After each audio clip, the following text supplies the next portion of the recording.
from Tin Roof Naturals. If you follow my Facebook site, then you know that I make natural soap, and our soap has 100% pure essential oils in them that are therapeutic grade. And today I wanted to talk to you about keeping honeybees. You might ask yourself, what does honeybees have to do with making soap? Well, honeybees produce honey and wax, which are really good ingredients for making soap. And how awesome would it be if I could take the honey from these bees and the wax and incorporate that into my soap products? I think that would be a really cool thing, and it'll be locally produced, and I wouldn't have to order anything from an online store. So that would be one of the reasons why I am planning on keeping bees. Another reason is that the bee population has been dwindling down, and a lot of people believe that it's because the pesticides that the farmers spray and that the bees, get in contact with and they die. And it's really sad, and if you know then about this issue, then you know that 25% of our fruits and vegetables that you buy at the grocery store are relying on being pollinated by bees. And so every hive helps. If your city or town allows it, if the city ordinance is set up to where you are allowed to keep bees, I encourage you to look into it and consider keeping bees. It's not a whole lot of work. Come out here, twice a month, every 2 weeks, and kind of look inside the hive, see what's going on, if there's any pests, if the queen is laying, things like that. So very low maintenance animals, insects rather, and you get honey from them, and it is really fun and interesting creatures.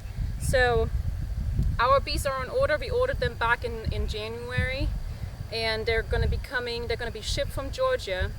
And when they arrive here in a couple of weeks, I will do another video and I will show you how I will install them in this hive right here. I've never handled bees before, so that will be my first time. Cross your fingers, everything will go smooth, and it should be a really interesting episode for you guys to see. But today I wanted to kind of cover components of the hive.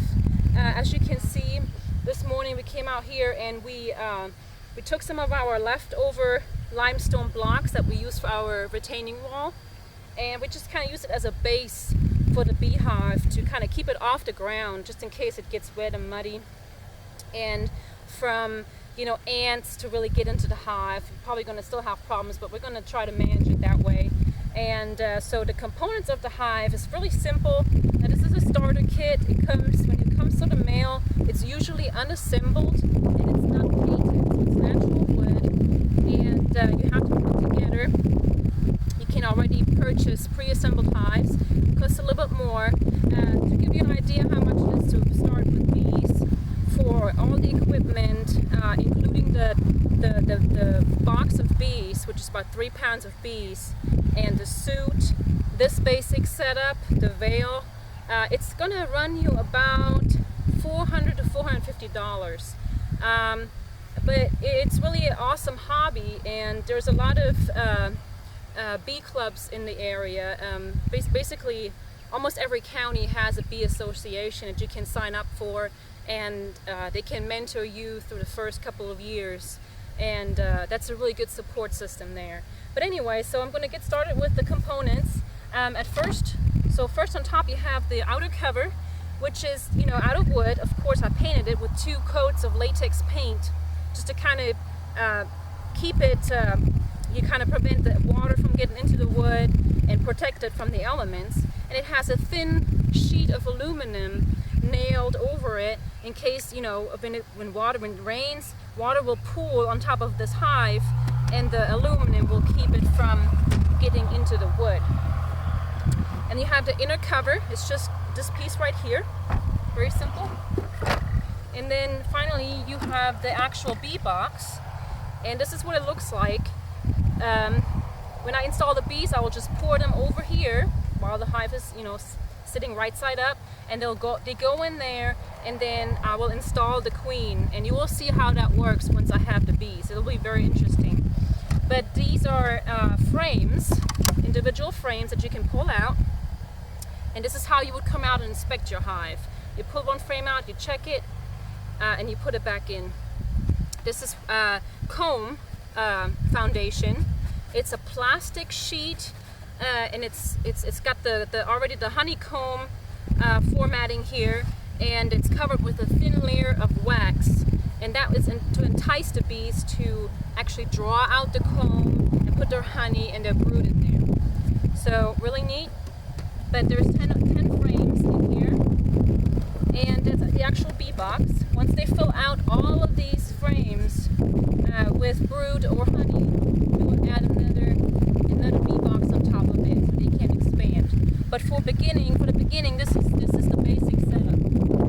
Then you have the bottom board like this, and it's just basically wood. It keeps the hive closed. I will replace this with a screened bottom board. What it basically is this wooden outer pieces right here, but it will have a wire screen down here, kind of like the material of a mesh sieve.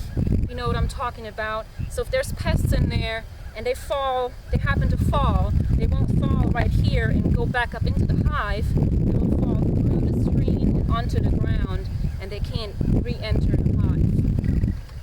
So that's the basic components. Here's an entrance reducer. It has different sizes of entrances that you can change depending on the temperature outside. In the winter, you might want to use the small entrance right here to kind of contain the heat in the hive and keep them warm. And in the summer, you might not want to put this in right at all, because the bees are very busy coming in and out, so you don't want to use it at all then. So, but these are the basic components, and so it's set up to be facing southeast, which is this way. As you can tell, I'm blinded. The sun's going down over here.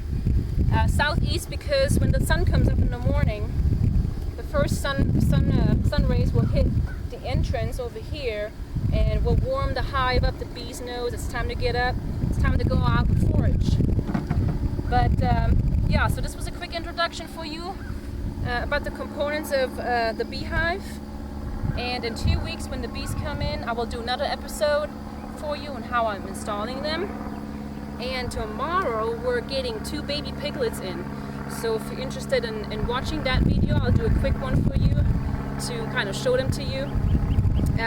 Other than that, that's been it from Tin Roof Naturals. I hope you enjoyed this episode, and you guys have a great evening. Thanks.